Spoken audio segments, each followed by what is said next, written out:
Hello and welcome to the Ripples podcast, or welcome to the YouTubes, or welcome to hanging out with Uncle Paul. I'm Paul Wesselman, the Ripples guy, and I get to hang out with some folks from the Team Ripples Patreon community. And today we've opened it up so there's a nice little audience of Ripplers who are going to help me with a piece of today, which is going to be a little sub recording that we make for some of my friends who need a boost. Our format for today is Pebble, Boulder, Ponder, which those of us who are part of Ripples know. Pebble is a little tiny simple quote. A boulder is a little bit longer of a quote, and the ponder is the couple paragraphs I write. Well, in these Zooms, we use the same format, but a pebble is a resource. A boulder is an activity that I'm using in my work or in my life personally. And then the ponder is the meat of our content. And we'll dive right in since we need to do that. And I had a couple options for what little resource I wanted to share with you. And I will also tell you that if you are at your computer and watching this live, I will drop some links in to the chat. And if you're not able to see them today, that's okay. I'm going to post them when I post the recordings. I will also send out some links. And Ezra Klein has a podcast. Oh, sorry. I just sent I just sent the link to everyone in the waiting room and it said, but there's no one in the waiting room. True. Um, so Ezra Klein has this podcast, and normally it's more political based. His politics align more with mine. I think he does a good job of looking at the world and inviting guests on his host, but it's not typically a podcast I would be recommending in this space. However, the first podcast of the year, or else the last one of the end of 2025, the title of the question, the title of the episode is "This Question Can Change Your Life." So I'll shut up. I was immediately like, I'm in. And the question is very simply three words: what is this?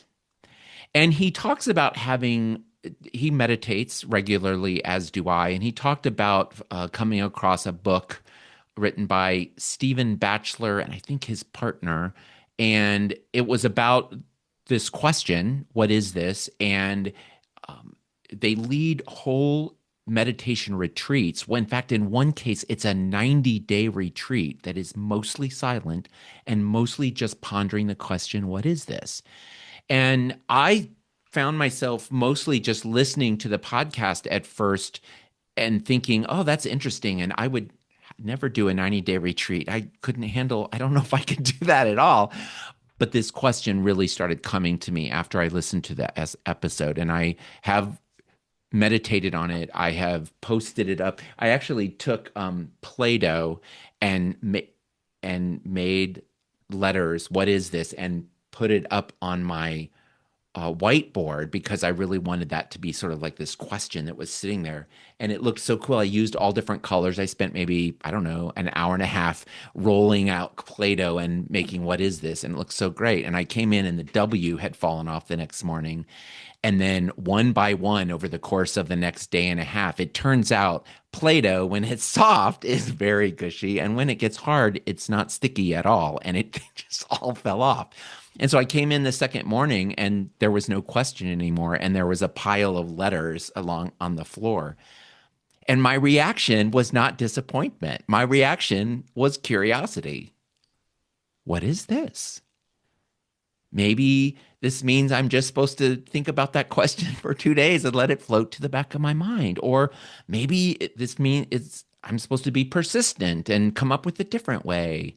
Um, and it just keeps on happening that I say, what is this? When I realized that my AirPod had fallen out and I didn't have it in my ear at the end of my walk this morning, I panicked for a second. I looked around to see if it was somewhere close, and pretty soon I'm going, what is this? What is this? And it the question I just have found profoundly useful. And if I had to describe why, I suspect it helps me shift away from judgment and reignite my curiosity. And there are many things that upon second and third examination, happenings in my life, things that I read, that if I say, what is this? That there's another layer to be found. So if what is this intrigues you, I invite you to use that question. And if you are curious to learn more about what is this, the podcast episode is pretty awesome as well. So that's the pebble. The boulder is three questions that my regulars will know, and people who have seen me speak, I would say in the last, well, actually, it's more like 8 years now. I think that these three questions have popped up in a lot of my presentations, specifically around dealing with challenge and change. And these three questions: what is it time to let go of? What will be important to hold on to? And what might be useful? It doesn't have an it in it. Hold on, I'm going to edit something. What might be useful to look forward to? There. Oh, that's right. Who put that? Lauren. Yes. The what's this? What's this? The song. I love that song. Ah, that's a very interesting comparison. Yes. Um, now Jack is in my head singing that song. That's awesome. So what is it time to let go of? What will be important to hold on to? What might be useful to look forward to? These are questions I have been talking about and using in in big picture things. And something happened 2 weeks ago that was really fascinating and weird and cool. I was going through my Apple Notes, kind of cleaning up. I have a regular little schedule. I have a reminder that comes up to spend some time in the different categories of my Apple Notes to kind of just cull them out, delete. Oh yes, I wrote this activity on a note. Let's get it somewhere that I'll remember it or follow up on it, whatever. And I found that last fall, one night when I had two really big things going on. One was personal, one was in my personal life, and one was in my work life that had sort of exploded at the same time and had really sent me into a flubity mess.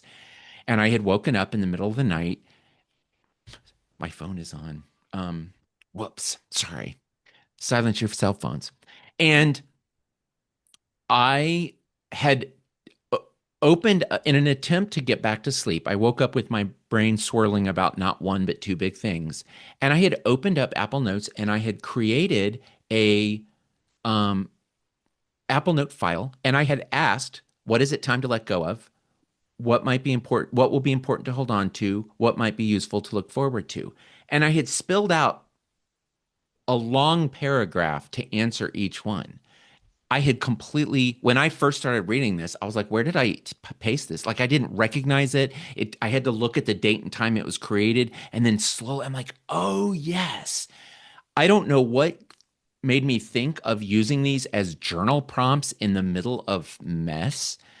Um, but it was just 2 weeks ago that I found rediscovered this, and I thought this is genius. Like, I'm amazing.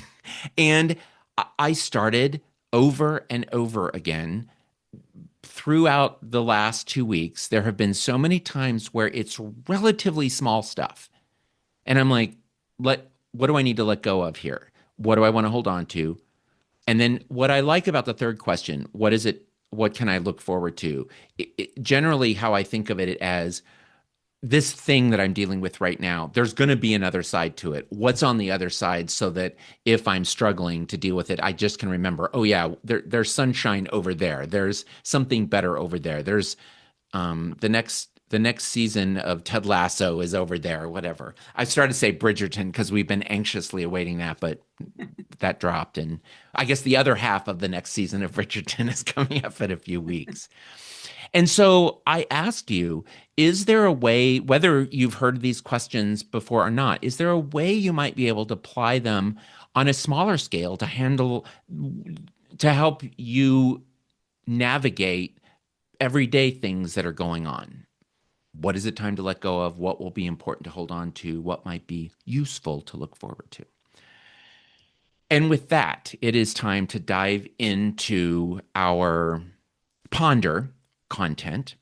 And I am going to set this up because I might actually pull the video from this recording. So in just a second, there's going to be a moment of silence, and then I'm going to start as if I'm talking to my LCAPI friends, the Lancaster Community Action Project.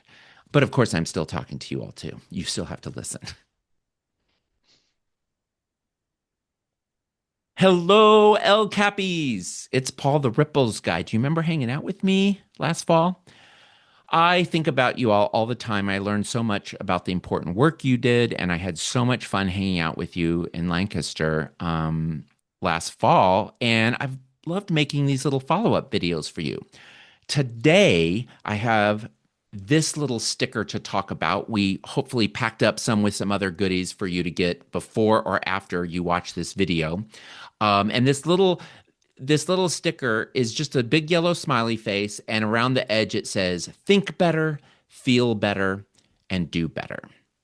And I'll tell you a little bit about the origin of this sticker in a second. But first, it's helpful. No, I think it's okay to tell you this sticker came into being when I was asked to give a talk for a company that I hung out with several times before, and they were planning a mental health awareness week in a February one year, years ago. And they asked me to come up with a fun talk. The wellness committee invited me in.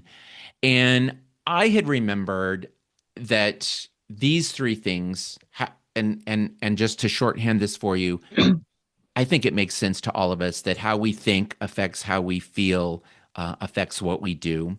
And I had remembered from back in my days of taking counseling classes that when you look at mental health models, there is sort of an assumption that our thinking affects our feeling, affects our behavior, and different modes of therapy attack from a different point when you're struggling. And cognitive based therapy is about how you think, and with the thinking is, if I focus on how I think, it's going to help me feel better, it's going to help me do better.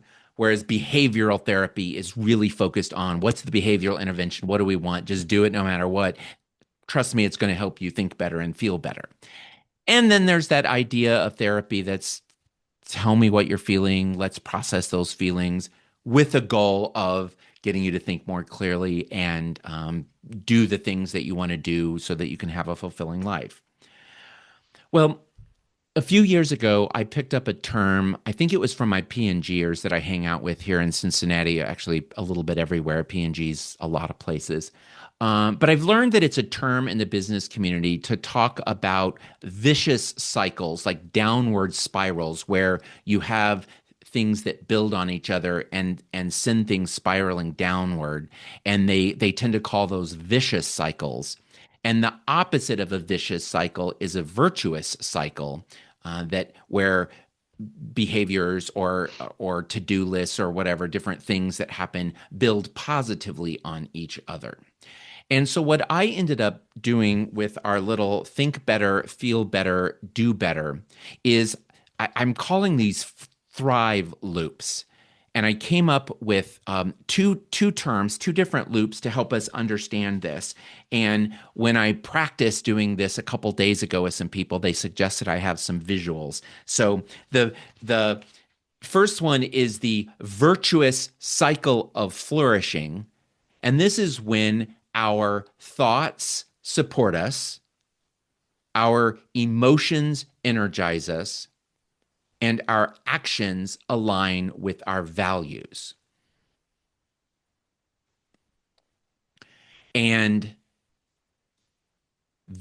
so that's the idea, is that when we're thinking clearly, we tend to that tends to contribute to better emotional regulation. We just feel better. And then it's easier to get done what we need to get done, do the things that help us continue in an upward cycle. And that's a virtuous cycle of flourishing. Then we have our vicious cycle of floundering. Our thoughts undermine us, our emotions drag us down, and our actions miss the mark or don't happen at all. So we end up doing things that don't really help. They get in the way, or we get frozen, we get down so that we're not capable of doing the daily things we need to get done. And And again, I think this is pretty common sense. The thing that I wanted to spend some time talking about, number one, is that flourishing and floundering are inevitable parts of being human. The idea here is not that you can eliminate any bad days, that you can eliminate any floundering that happens, and that every day is think good, feel good, do good. Mm-mm. That's not how being human works. That's not how adulting works. And it doesn't need to be all flourishing and no floundering because we actually learn a little bit about ourselves and the world when we're floundering. A lot of our growth takes place when we're struggling. So it's not that we need to get rid of them. What we need to get better at doing is recognizing when, oh, there goes a little thumb. Sorry, my little hand gestures cause other things to happen on the screen. When we, if we had a little bit better of skill and practice at not just showing up and being present in our lives, but also being aware. So being above, it's almost like be, if you think of our lives as a live air television show or streaming and watching it at the same time. So we're living our lives, but a little part of our awareness is above saying, "Oh, look, I'm in a TV show right now. I'm giving a presentation right now. I'm hanging out with a friend. I'm working on emails." And then not just feeling whatever we're feeling, but being aware. What is it I'm feeling right now? Like literally, let's take just a moment and ask ourselves inside, what's something I'm feeling right now? Or what's a feeling that I've been having a lot of lately? Because sadness was one of the ones that came up for me when I asked myself and really pause.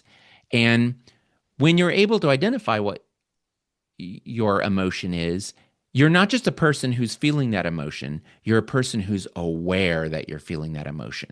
And that really puts you in a different state because then it is, what do I want to think about it? What do I want to do about this feeling? And the same is true with our thoughts. And very often, there's this great term, if you've never heard of the term cognitive distortions, shorthand, fuzzy thinking. It turns out that a lot of the thinking that we do that seems logical when we're doing it, it seems logical. It's actually fuzzy. It's actually distorted in some ways.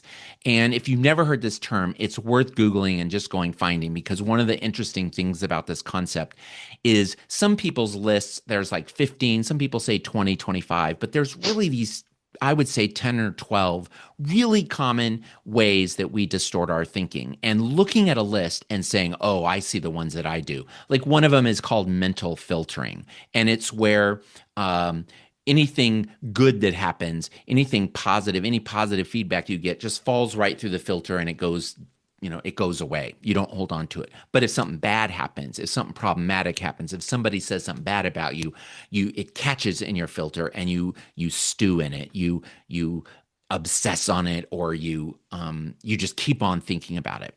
And it turns out that the basis for that habit of mental filtering is actually a positive one. It's actually how our species made it to today because we actually have to pay attention more to warning signs, to problems, to potential danger than we do savoring the good stuff around it if we want to stay alive, if we want to survive.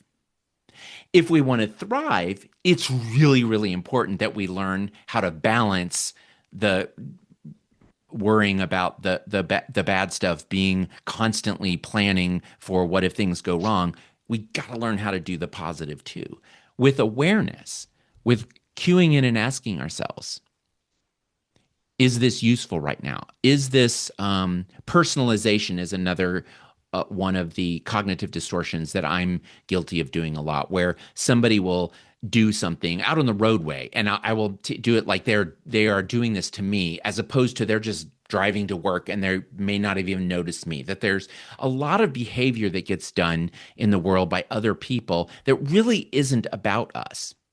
And it doesn't mean I have to like it. And it doesn't mean I'm not going to respond in some way to correct problematic behavior in certain situations. But if we add a layer of they're doing this to me when they're not, it's just not that useful. And so, with your thoughts and with your feelings and with your behavior, the trick is to be in the movie of your life, but also watching.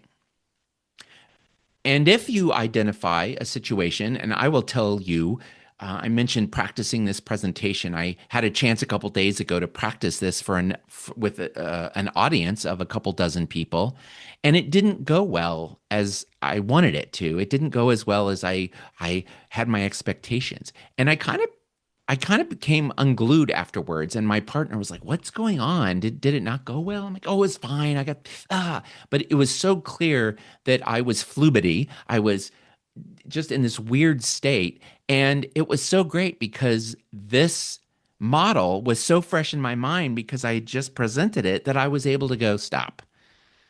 You're floundering right now." And it was so great. I just took a second and I didn't judge my floundering and I didn't try to fix it. I just asked myself this great question.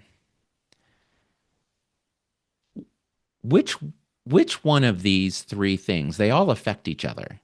Which one of these thinking, feeling, or doing can I look at for just a minute or can I think about for just a moment to see if I can understand the floundering and maybe when it's time to get the cycle going in the other way so I can get back to flourishing. And it was interesting how it was very clear to me I was being way too harsh. And I'm not very good at assessing how a presentation went immediately after a talk. Even if I've got a line of people telling me it went well, or if I've processed with someone, generally it's just not immediately after a talk, it's not a good time. I tend to be pretty critical. I tend to think about the things that went wrong. Um, and the next morning or a couple days later, it's so much more clear to me. And so in the moment, I thought, I'm thinking too much about this and it's not going to be useful tonight. Time for some Candy Crush, time for some Schitt's Creek. We watched an episode of Schitt's Creek, made all kind of poignant because of the, well, passing of Catherine O'Hara, but that's sidetrack. Sorry. Um, and the next morning, sure enough, it was a lot easier that to notice that I was thinking differently about it. And in the last couple of days, I've had a number of times where I could just say, I'm not, things aren't going exactly like I want. Which one of these things? Do I need to look at my thinking a little bit and check for some fuzzy thinking? Or would it be more valuable to clue into my feelings and focus a little bit on um, labeling my feelings, just doing the what are the feels, where am I feeling it, and sort of recognizing it. One of the great things, I can't remember, I think it was Tina, a member of the Team Ripples Patreon community. She and I one night in a Zoom came up with this saying that we had both found helpful. That feelings are always valid, but they're not always accurate. And this idea that we want to be able to give ourselves permission and affirm whatever feelings are coming up. You're allowed to have the feelings you have. Your feelings are valid. Why? Because you're having them. And to be aware that feelings aren't facts and that sometimes, for example, we feel hopeless. We feel like there's no reason that any hope is around when it's actually not factually true. There is some solid, grounded reasons for us to be hopeful that this situation is temporary or this situation has a likely solution or there's support available to me to feel better than I am right now. And not to beat ourselves up and not to say feelings are liars, because I don't think that's useful or accurate either. But to be able to remember that sometimes the feels we're having are very much signals, but they're not newspapers. They don't have factual information. And our behavior is sometimes a result of habits that we think, well, this is the thing I've always done, or this is the right thing to do, or I'm feeling frozen and I'm procrastinating something, and then I'm going to start judging myself about that. And sometimes for me, earlier today, when I started getting nervous about this talk, I know a very short walk, I mean a very short walk, will actually do some things biochemically to me to help me, work through some of the chemicals that are building up the excitement, the nervousness, and that it's just a calming thing. Then I stepped outside and remembered that I had lost one of my earbuds and immediately started looking for them. That turned out to be not as helpful. Um, and so I ask you, when you think about this cycle and hopefully cycles of flourishing and sometimes cycles of floundering, are there one or two of these that you tend to turn to more easily, that you're more skilled or more practiced at using when you're struggling and want to help yourself up? And if that's the case, that's good to know. That's good information to know.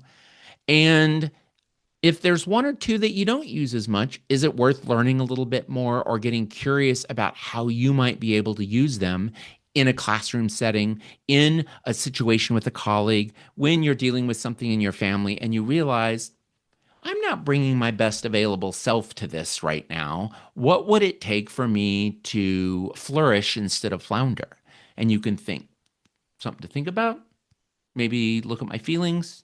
Maybe it's a short habit. I just yesterday, no, this morning was reading some articles about how exercise, how smaller and smaller amounts of exercise than we used to think as the prescription for healthy being are so influential and helpful. And smaller and smaller amounts of weightlifting. Sorry, the heaviness of the weights. We used to say they needed to be super heavy and you need to go to do this, this, this. And there's just more and more uh, studies, more and more research out there that suggests it's doing it on a regular basis, that it can be a little bit smaller, it can be more manageable.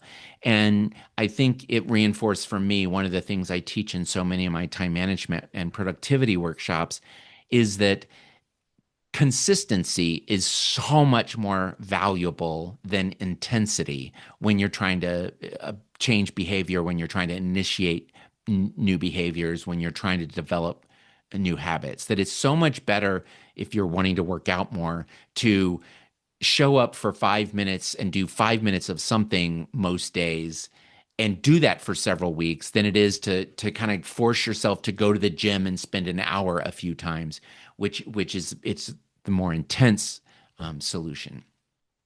I'll leave it there for now. I want to thank you so much for watching this video and the other videos, and enjoy this little sticker and enjoy today. Peace.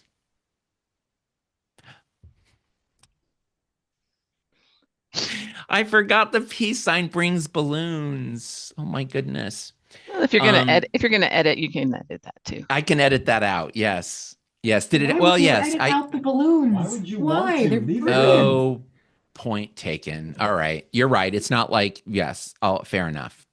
Um, Hey, so that is the part of the presentation that I am needing to record for LCAP.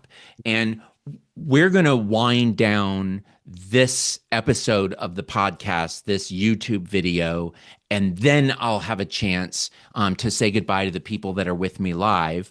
But before I sign off of that, I want to say thank you so much for taking the time to listen to this, to watch this, and honestly, thank you for every single time that you're able to pause and get present and then get aware of how your thoughts and your feelings and your behavior are affecting you and the people around you. And I hope this helps you, gives you a few more options about how you can go from floundering to maybe heading towards flourishing. Thank you for listening. Thank you for watching. Peace.